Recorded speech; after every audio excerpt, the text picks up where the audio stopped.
yang hidup di zaman Khalifah Abbasiyah, yang pada zaman itu ilmu pengetahuan sangat berkembang dengan pesat. Wafatnya mereka ini, sampai hari ini tidak ada satu ulama yang bisa datang menggantikan posisi mereka sehebat itu. Itu namanya Asrul Zahabi kalau dalam sejarah, ya, masa kejayaan Islam. Dan hingga saat ini tidak akan muncul ulama-ulama yang seperti mereka itu. Ilmu mereka sangat luas. Berbicara tentang fikih, seakan dia ahli fikih. Berbicara tentang tafsir, seakan dia ahli tafsir.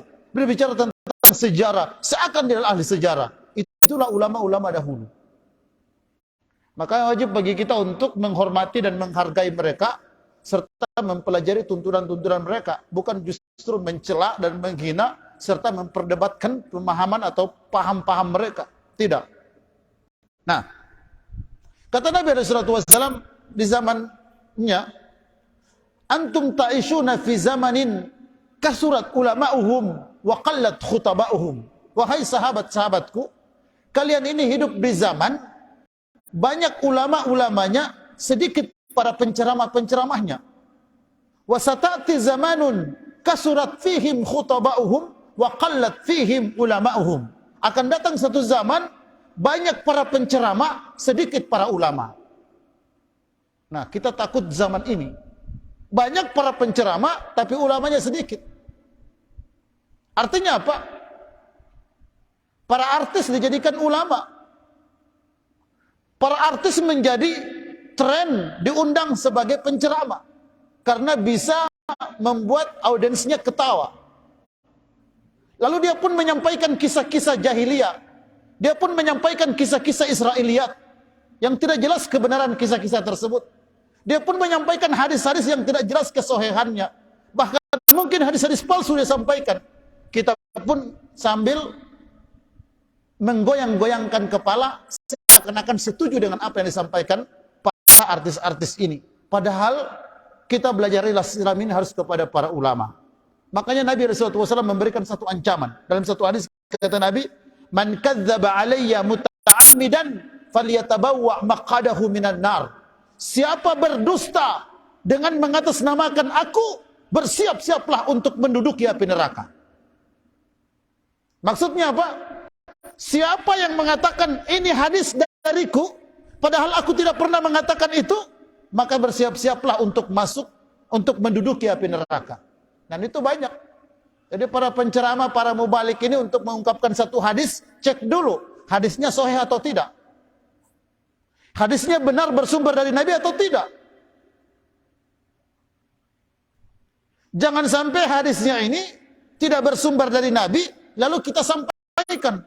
Apalagi zaman sekarang, kita tulis dalam bentuk file, kita kirimkan WhatsApp, grup, posting di Facebook dan sebagainya, ternyata bukan hadis Nabi SAW. Maka Nabi memberikan ancaman, "Man kadzdzaba alayya muta'ammidan falyatabawwa maq'adahu minan nar." Siapa berdusta mengatasnamakan namaku, bersiap-siaplah untuk menduduki api neraka, kata Nabi SAW. Jangan. Makanya kalau belum memenuhi persyaratan untuk jadi ustadz, jangan jadi ustadz. Jangan sembarang memberikan komentar-komentar. Saya ngelihat Prancis dengan Argentina saja, ada juga ustadz-ustadz yang berkomentar, yang bentuknya lah ramalan. Nauzubillahi min dzalik. Yang kata Nabi SAW, "Man ata arrafan fasaddaqahu bima qala faqad kafara bima unzila ala Muhammad." Siapa datang kepada tukang ramal, membenarkan ungkapan tukang ramal ini, sungguh orang ini telah kafir terhadap ajaran yang dibawa oleh Nabi Muhammad SAW. Bahaya ini.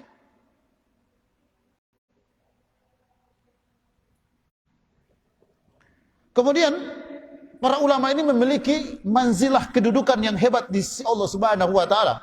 Seperti disebutkan Nabi SAW, "Innal ulama'a warasatul anbiya." Sesungguhnya para ulama itu adalah pewaris para nabi. Wa innal anbiya'a lam yuwarrisu dinaran wala dirhaman. Sesungguhnya para nabi itu tidak mewariskan dinar ataupun dirham. Wa innama warrasul ilma. Yang mereka wariskan adalah ilmu. Faman akhadahu akhadha bihaddin wafir. Siapa yang telah mengambil warisan para nabi ini, sungguh dia telah mengambil warisan yang paling baik dan paling cukup. Nah, jadi para ulama ini Bapak Ibu sekalian adalah pewaris para nabi. Mereka yang mewariskan tentang halal dan haram, boleh dan tidak, mubah dan makruh, satu hukum di dunia ini. Ulama yang mewariskan itu. Maka untuk menjadi seorang ulama ini sangat prinsip. Maka dari itu ulama harus bersungguh-sungguh belajar mengetahui hukum-hukum. Jangan sampai dia menyampaikan satu hukum yang ternyata bukan begitu hukumnya. Ini sangat bahaya kepada masyarakat. Jangan sampai dia menghalalkan sesuatu yang Allah haramkan, apalagi mengharamkan sesuatu yang dihalalkan Allah Subhanahu wa taala. Ini sangat berbahaya. Makanya ulama itu ada dua. Ada namanya ulamaul haqqi dan ada namanya ulamaus su. Ada ulama yang dalam posisi yang benar dan ada yang ulama-ulama yang jahat.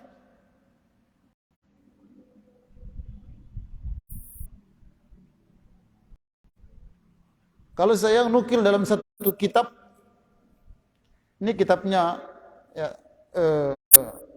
paling banyak dipakai oleh orang NU, ya. Qala Sayyid Bakri Ibnu Muhammad Asyatta Ad-Dimyati, berkata Sayyid Bakri bin Muhammad Syatta Dimyati dalam kitabnya berjudul Kifayatul Atqiya. Wahum ulama'uddin litamyizi bainahum wa baina ulama'ud dunya, untuk membedakan ulama dunia dan ulama jahat ini. Hum ulama'us su, ulama-ulama yang jahat ini, alladzina hum qasduhum minal ilmi. Untuk membedakan ulama yang benar dan ulama yang jahat adalah dilihat maksud ilmu yang mereka sampaikan. At-tana'umu bid-dunya wa tawassulu ilal jah wal manzilati ila ahliha. Ulama-ulama dunia atau ulama-ulama su, ulama-ulama jahat itu dalam memberikan ilmu, niat pertama mereka adalah untuk mendapatkan dunia yang bisa menghantar kepada memiliki jabatan, kedudukan dan pangkat. Jadi kalau ada ulama-ulama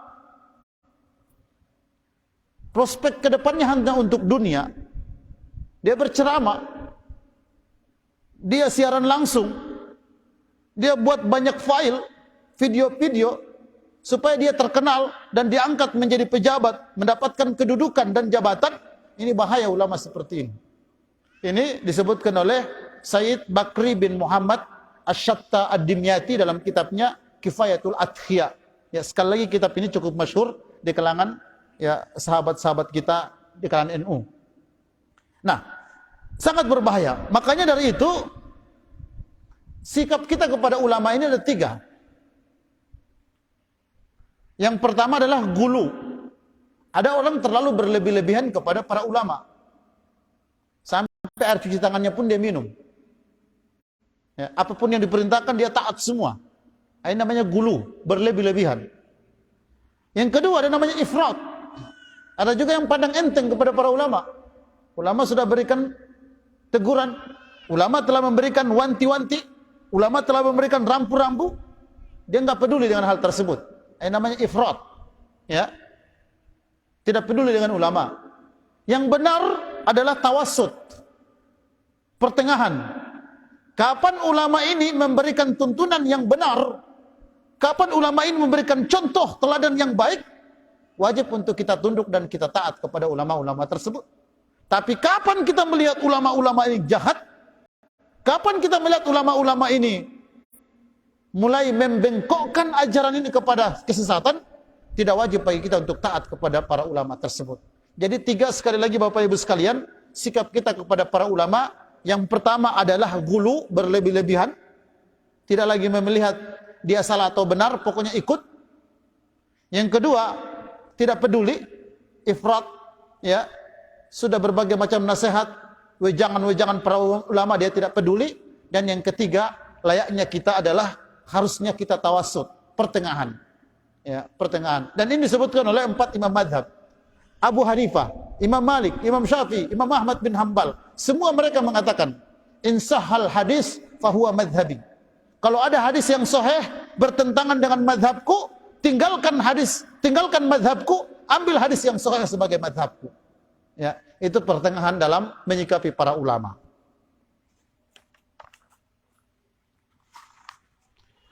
Ulama ini punya peran yang sangat luar biasa, apalagi kita di Indonesia.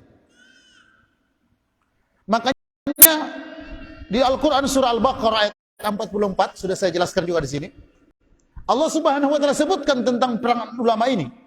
Atamuruna an-nasa bil birri wa tansawna anfusakum wa antum tatluna al-kitaba afala taqilun. Apakah kalian hanya mau memerintahkan manusia berbuat kebaikan lalu kalian lupa dengan diri kalian, padahal kalian membaca kitab, kalian tahu hukumnya. Afala taqilun, kenapa kalian tidak pakai akal kalian? Nah, ini ulama su. Dia suruh orang berbuat baik, tapi dia tidak melaksanakan kebaikan itu. Dia larang orang korupsi, tapi dia korupsi. Dia larang orang berbohong, tapi dia putar balik. Ini tidak layak diikuti ulama seperti ini. Allah Subhanahu wa taala sebutkan di surah Al-Baqarah ayat 44. Atamuruna an-nasa bil birri, engkau hanya mau menyuruh orang berbuat baik, wa tansawna anfusakum, lalu Anda lupa dengan dirimu. Wa antum tatluna al-kitab, padahal Anda baca kitab, Anda tahu hukumnya. Afala taqilun, engkau tidak pakai akal. Kata Nabi sallallahu alaihi wasallam, ulama seperti ini, masalul alimi alladhi yu'allimu an-nasa al-khaira wa yansa nafsahu kamathal siraji yudhi'u lin-nasi wa yuharriqu nafsahu. Perumpamaan orang yang mengajak orang kepada kebaikan, lalu dia melupakan dirinya, bagaikan lilin yang memberikan cahaya terang benderang kepada orang lain, tapi membakar tubuhnya sendiri. Maka jangan sampai ya kita menjadi mubalik, menjadi ulama, menjadi penceramah, hanya mengajak orang untuk berbuat baik, tapi kita sendiri tidak memperbaiki diri. Ngajak orang baca Quran, dia nggak baca Quran. Ngajak orang untuk puasa, dia nggak puasa. Ngajak orang untuk berbaik kepada orang lain, dia sendiri jahat kepada orang lain. Ini tidak bisa diikuti ulama-ulama seperti ini. Bahkan kata Nabi sallallahu alaihi wasallam dalam peristiwa kisah Isra wal Mi'raj, Ra'aitu lailata usriya bi rijalan yufradu syafhatahum bimaqaridun minan nar. Pada waktu-waktu Isra wal Mi'raj, kata Nabi, aku melihat sekelompok manusia digunting bibir dan lidah mereka dengan gunting yang terbuat dari neraka. Faqultu man haula'i ya Jibril. Lalu Nabi SAW bertanya kepada malaikat Jibril sebagai pendampingnya waktu itu, wahai Jibril, kenapa mereka ini? Kenapa digunting bibir dan lidah mereka dengan gunting terbuat dari neraka? Kata malaikat Jibril, qala al-khutaba'u min ummatika alladzina ya'muruna an-nasa bil birri wa yansawna anfusahum wa hum yatluna al-kitaba afala yaqilun. Mereka ini para penceramah, para mubalik dari kalangan umatmu. Mereka mengajak orang berbuat kebaikan, melarang orang berbuat kemaksiatan, tapi mereka tidak melaksanakan kebaikan itu. Justru mereka melaksanakan kemaksiatan tersebut. Afala yaqilun. Kenapa mereka tidak pakai akal mereka? Jadi kata malaikat Jibril, haula'i min ummatika. Mereka dari kalangan umatmu. Jadi umat Rasulullah. Ada di akhirat nanti, Pak, orang yang kerjanya digunting mulut dan lidahnya setiap hari. Yang guntingnya bukan gunting biasa, gunting yang tercipta dari api neraka. Begitu hari-hari pekerjaannya. Mereka ini adalah orang yang suka ya menyampaikan ilmu yang hak dia sampaikan, tapi dia langgar ya ilmu tersebut. Apalagi kalau yang batil yang disampaikan, nauzubillahi min dzalik.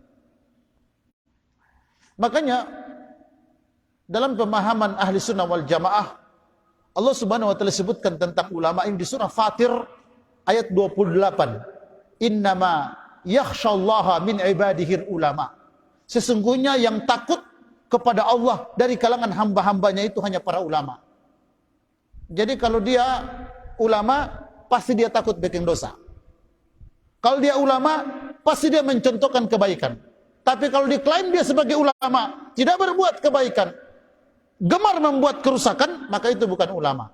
Karena kata Allah, ciri ulama itu adalah mereka yang takut kepada Allah Subhanahu wa taala. Nah, Bapak Ibu jamaah yang dirahmati Allah Subhanahu wa taala, ini pengantar untuk membahas perkara ketaatan kepada para ulama dan pemimpin dalam mengharamkan yang dihalalkan oleh Allah Subhanahu wa taala dan menghalalkan yang diharamkan Allah Subhanahu wa taala. Nah, bismillah.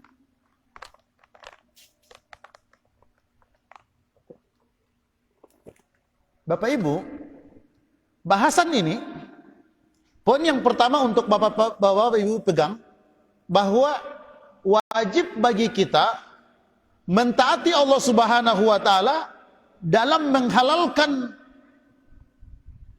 sesuatu karena Allah dan mengharamkan apa yang telah diharamkan Allah Subhanahu wa taala. Jadi itu pegangan kita, Pak. Kalau Allah sudah bilang haram, siapapun yang datang mengatakan halal, jangan terima. Contoh, zina.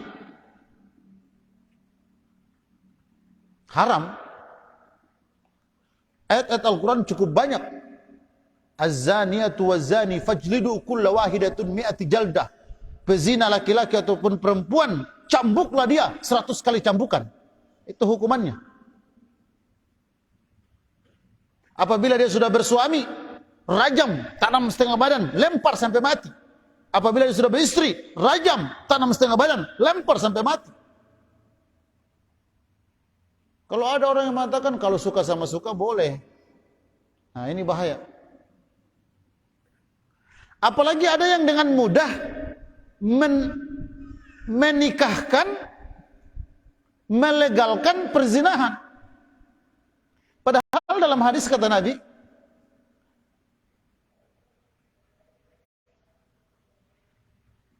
La tuta'ul hamilu hatta tada. Ustadz juga, ya, gitu kan? Nah, ini berbahaya.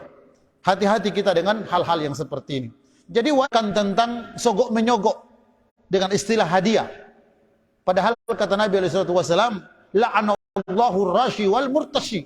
Allah melaknati orang yang menyogok dan orang yang disogok. Dan banyak hal-hal yang kita melihat di zaman sekarang ini, sesuatu yang haram, ya, kemudian difatwakan boleh-boleh saja, ini sangat berbahaya. Ini yang pertama, bahwa sebagai hamba Allah Subhanahu wa taala harus wajib mentaati Allah Subhanahu wa taala dalam menghalalkan apa yang dihalalkan oleh Allah dan mengharamkan apa yang diharamkan Allah Subhanahu wa taala. Tidak boleh menyelisihi yang diharamkan kita bilang halal atau yang dihalalkan kemudian kita bilang haram. Yang kedua,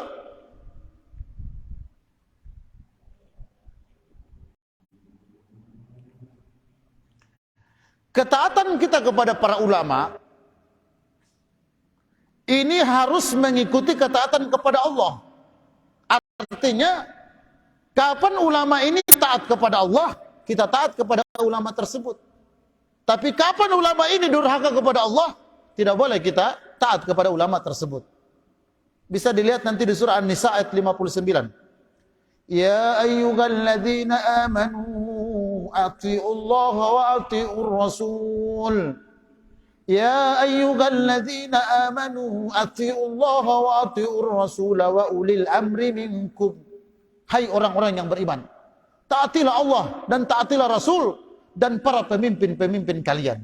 Kata para ulama, kenapa Allah Subhanahu wa taala tidak mengatakan atiiullaha wa atiiur rasul wa atiul amri minkum, tapi Allah hanya mengatakan wa ulil amri minkum. Tidak ada kata-kata wa atiu di situ. Ya, coba dengar redaksinya. Ya ayyuhalladzina amanu atiiullaha wa atiur rasuli wa ulil amri minkum. Jadi ulil amri enggak pakai atiu, Maksudnya apa? Kalau ulil amri ini, ulama dan para pemimpin, tidak taat kepada Allah, tidak taat kepada Rasul, memberikan perintah yang bertentangan dengan ketaatan kepada Allah dan Rasulnya, tidak boleh orang taat. Itu.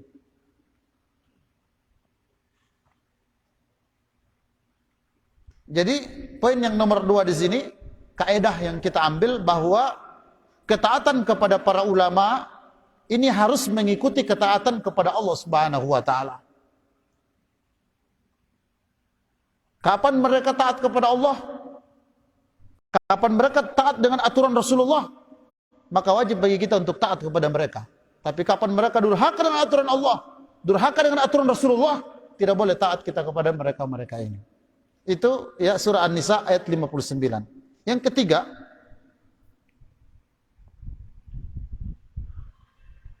apabila mereka memerintahkan kita untuk berbuat kemaksiatan, maka tidak ada ketaatan bagi mereka ini. Ya.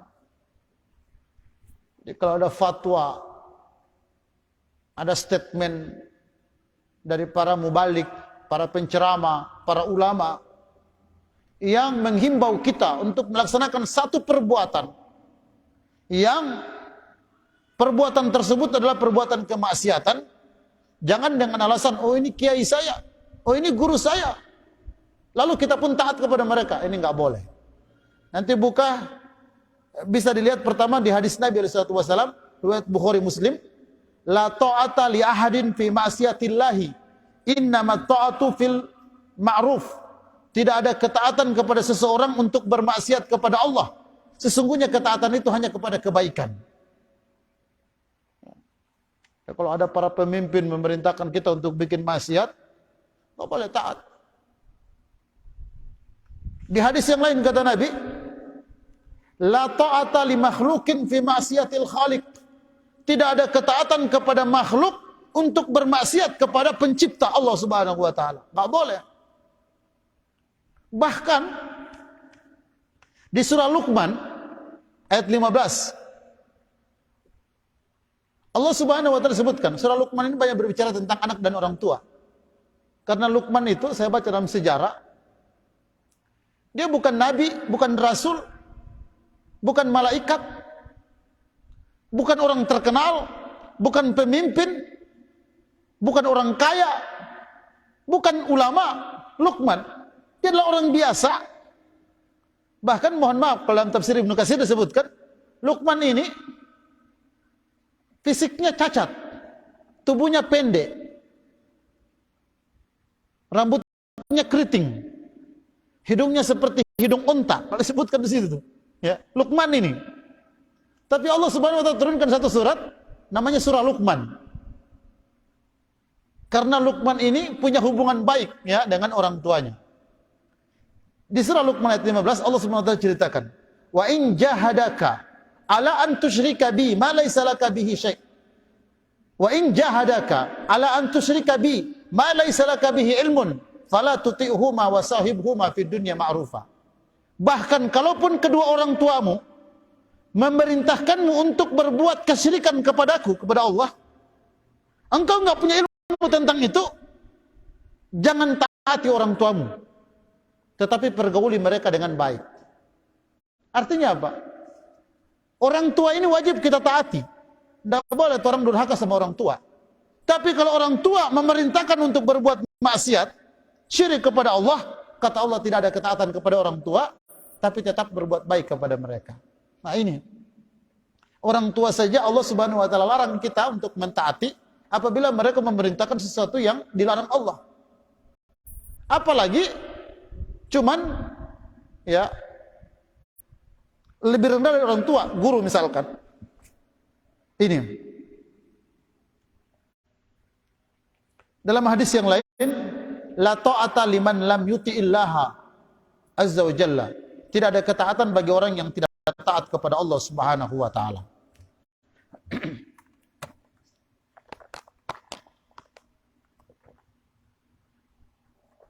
Nah, ini perhatikan baik-baik. Ulama-ulama yang berijtihad, Maksudnya ulama-ulama ijtihad ini adalah ulama-ulama yang paham tentang hukum. Mereka hafal dalil-dalil Al-Quran. Mereka hafal tentang ayat-ayat ahkam. Mereka tahu tentang asbabun nuzul. Mereka tahu tentang nasikh wal mansukh.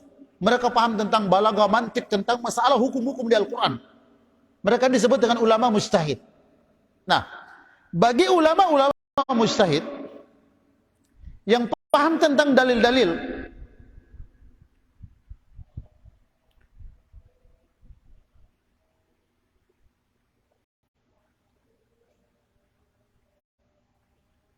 mereka ini wajib bagi mereka untuk mengamalkan ilmu sesuai dengan, wajib bagi mereka untuk mengamalkan satu amalan sesuai dengan ilmunya. Itu ulama-ulama mujtahid.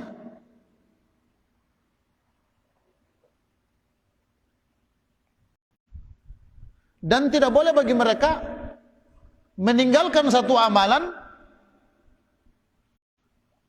yang sudah dia punya ilmu tentang hal tersebut demi untuk mengikuti pendapat orang lain. Ini ulama mujtahid. Kalau saya nggak masuk di sini. Jadi ulama mujtahid itu, Pak, misal saya kasih contoh. Imam Syafi'i mengatakan laki-laki bersentuhan dengan perempuan dalam keadaan wudu batal wudunya. Madzhab Imam Syafi'i, ya, laki-laki bersentuhan dengan perempuan batal wudu. Madzhab Imam Syafi'i sesuai dengan kajian dan ilmu beliau begitu. Imam Ahmad bin Hambal mengatakan laki-laki bersentuhan dengan perempuan tidak batal wudu. Imam Ahmad bin Hambal mujtahid, Imam Syafi'i mujtahid. Tidak boleh Imam Syafi'i meninggalkan pendapatnya lalu mengambil pendapat Imam Ahmad. Kenapa? Karena beliau mengkaji dan beliau berijtihad. Hasil ijtihad beliau bahwa laki-laki bersentuhan dengan perempuan batal wudu. Itu pendapat Imam Syafi'i. Maka Imam Syafi'i tidak boleh beliau bersentuhan dengan perempuan dalam keadaan wudu karena batal wudunya. Sebaliknya, Imam Ahmad bin Hambal mengatakan laki-laki bersentuhan dengan perempuan tidak batal wudu. Tidak boleh Imam Ahmad bin Hambal meninggalkan pendapatnya lalu mengambil pendapat Imam Syafi'i. Itu bagi ulama mujtahid enggak boleh. Ya. Karena dia sudah berijtihad. Apa yang dia dapatkan itu yang dia amalkan. Ya. Nah, alhamdulillah orang ini tidak ada ulama mujtahid. Jadi boleh pindah-pindah amalan. Boleh pindah-pindah pendapat. Ya, kalau ulama mujtahid nggak boleh. Sudah, kalau antum sudah ijtihad dan begitu hasilnya, itu yang antum amalkan. Ya, ini. Yang berikutnya, adapun yang bukan mujtahid, ini orang bukan mujtahid.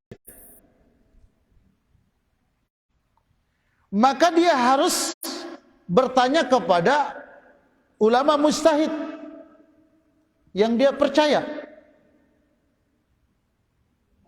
Seperti firman Allah Subhanahu wa taala, "Fas'alu ahla dzikri in kuntum la ta'lamun." Tanyalah kepada ahlinya jika kalian tidak tahu.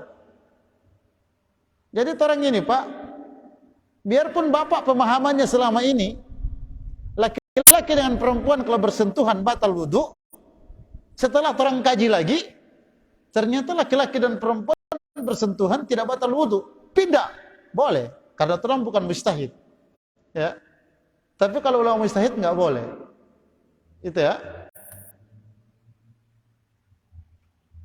Selama ini orang punya pemahaman bahwa kalau malam tahun baru itu bakar petasan, ya, atau berhura-hura dengan bunga api dan sebagainya.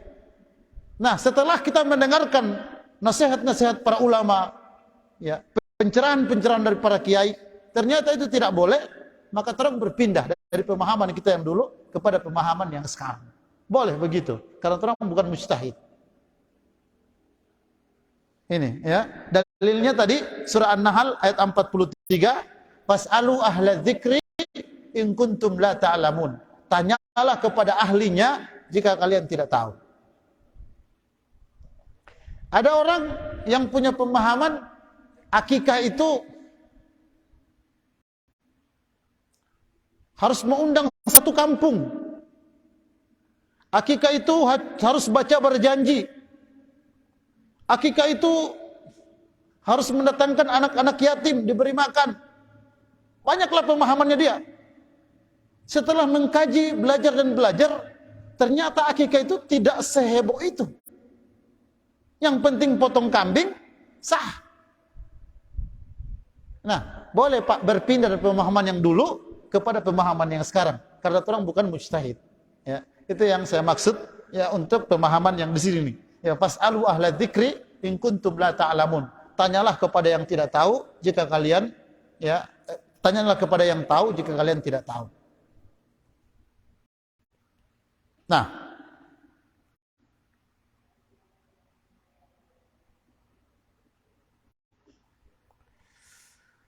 ketaatan kepada para ulama dalam berbuat maksiat ini dibagi menjadi 3. Yang pertama, taat kepada para ulama menghalalkan yang diharamkan Allah dan menghalalkan yang diharamkan Allah, maka ini menghantar kepada kekufuran. Kufur orang ini. Ya.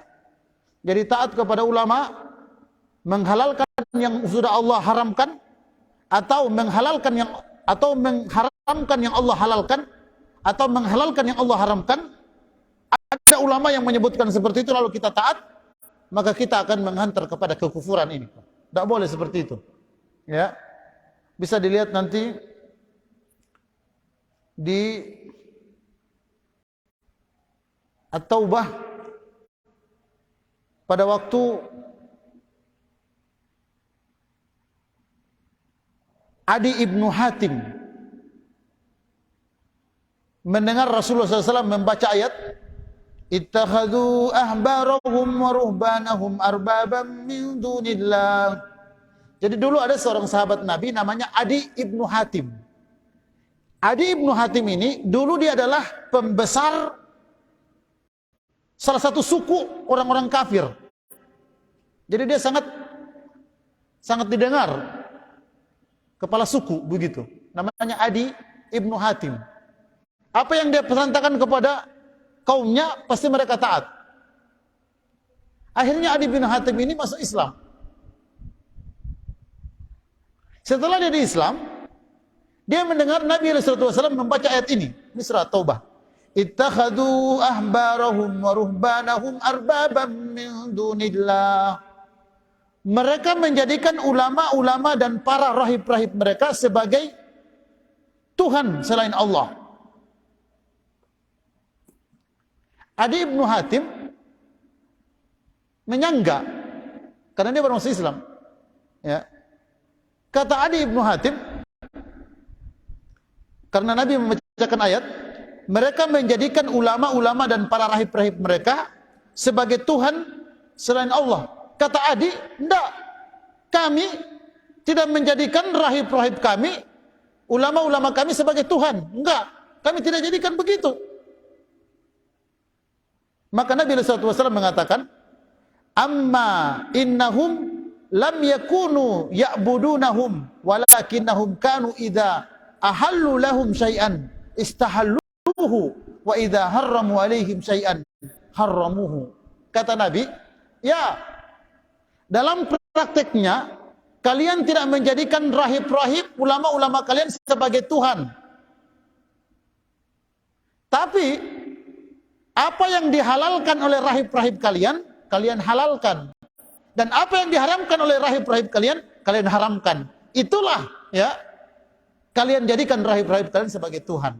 Ya, jadi menjadikan Tuhan di sini tidak mesti disembah-sembah. Ya. Dengan mengikuti fatwa-fatwa mereka, mengharamkan yang dihalalkan Allah atau menghalalkan yang diharamkan Allah, itulah telah menjadikan rahib-rahib sebagai Tuhan. Begitu juga kita di Islam.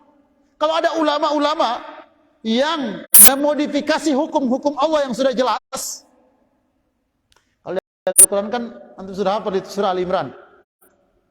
Huwallazi anzala 'alaikal kitaba minhu ayatun muhkamatun hunna ummul kitab wa ukharu mutasyabihat. Allah menurunkan Al-Qur'an, ayat-ayat hukum, di antaranya ada ayat ahkam dan ada ayat muhkamat, ada ayat mutasyabihat. Ada ayat yang sudah jelas hukumnya. Ada ayat yang masih samar-samar. فَأَمَّا الَّذِينَ فِي قُلُوبِهِمْ زَيْغٌ فَيَتَّبِعُونَ مَا تَشَابَهَ مِنْهُ. Adapun orang yang dalam hatinya ada sesuatu, mereka mau mencari ayat-ayat mutasyabihat. Nah, jadi ayat yang muhkamat ini, Pak, tidak boleh lagi kita tafsir-tafsirkan. Qul huwallahu ahad. Katakan, wahai Muhammad, Allah itu satu. Nggak perlu ditafsirkan. Itu dulu Allah satu, sekarang mah beda. Nggak boleh begitu. Lam yalid wa lam yulad. Allah itu tidak melahirkan dan tidak dilahirkan. Sudah begitu hukumnya.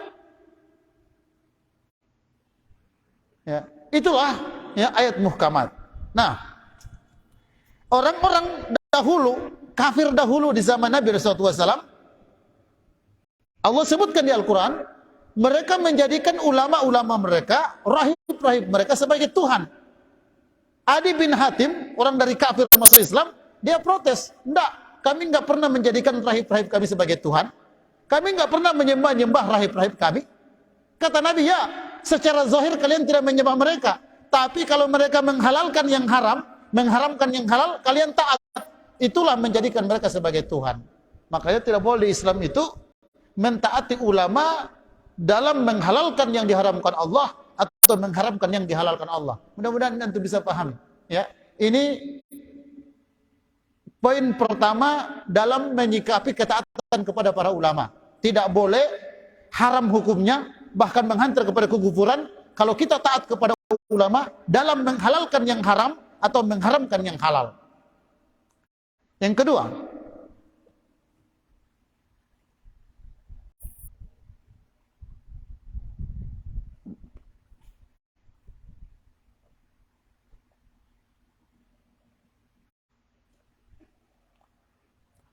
mentaati para ulama dalam melaksanakan kemaksiatan, termasuk menghalalkan yang haram atau mengharamkan yang dihalalkan Allah, tapi dia tetap yakin.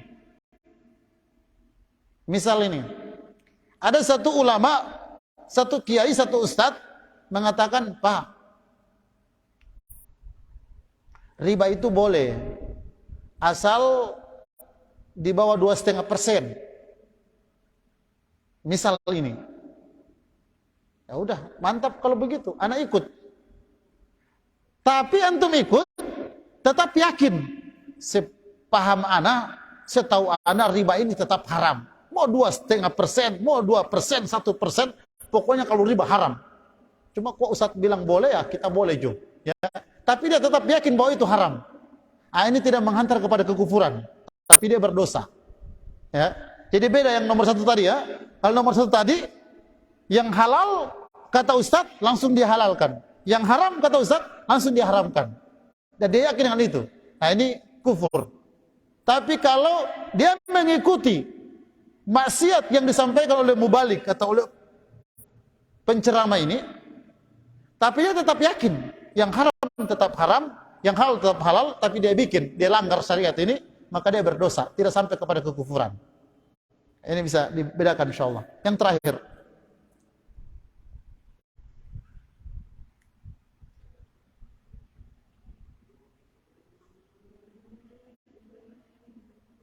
mentaati para ulama dalam melakukan kemaksiatan yang menyebabkan pelakunya menjadi kafir.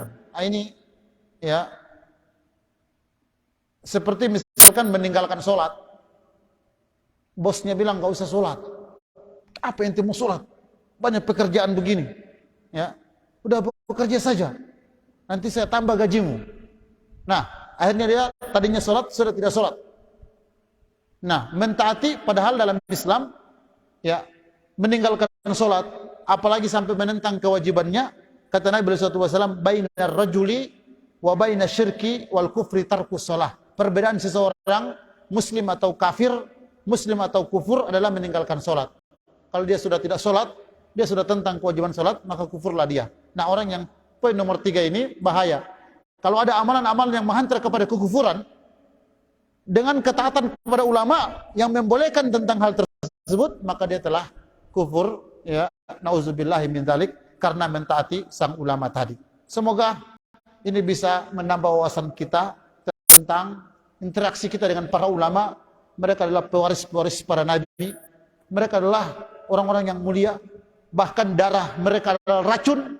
Apabila kita menghina mereka, apabila kita menggibah mereka, maka kita telah terjerumus kepada sesuatu dosa yang besar, bahkan berbahaya kita di dunia, karena kehormatan mereka adalah harus dijaga. Tapi ternyata ada yang memanfaatkan nama ulama ini untuk mengotak-atik hukum Allah Subhanahu wa taala dengan menghalalkan yang diharamkan Allah atau menghalalkan yang diharamkan Allah Subhanahu wa taala. Hati-hati kita dengan ulama-ulama yang seperti ini modelnya. Dan di zaman kita sekarang begitu banyak mereka bertebaran, sehingga wajib bagi kita untuk perdalam ilmu ini, untuk semakin kita kaji. Jangan sampai salah kita dalam mengidolakan sang guru, jangan sampai salah kita dalam mengangkat sang idola atau sang guru, sehingga salah kita dalam memahami Islam ini, sehingga menghalalkan yang Allah haramkan dan menghalalkan yang Allah ya haramkan. Nauzubillah. Sekira ini syukran, kita tutup dengan doa kafaratul majlis. Bismillahirrahmanirrahim. Subhanakallahumma rabbana wa bihamdika asyhadu an la ilaha illa anta nastaghfiruka wa natubu ilaik. Wa sallallahu ala nabiyyina Muhammad wa ala alihi wa sahbihi wa barik wasallam. Walhamdulillahi rabbil alamin. Wassalamu alaikum warahmatullahi wabarakatuh.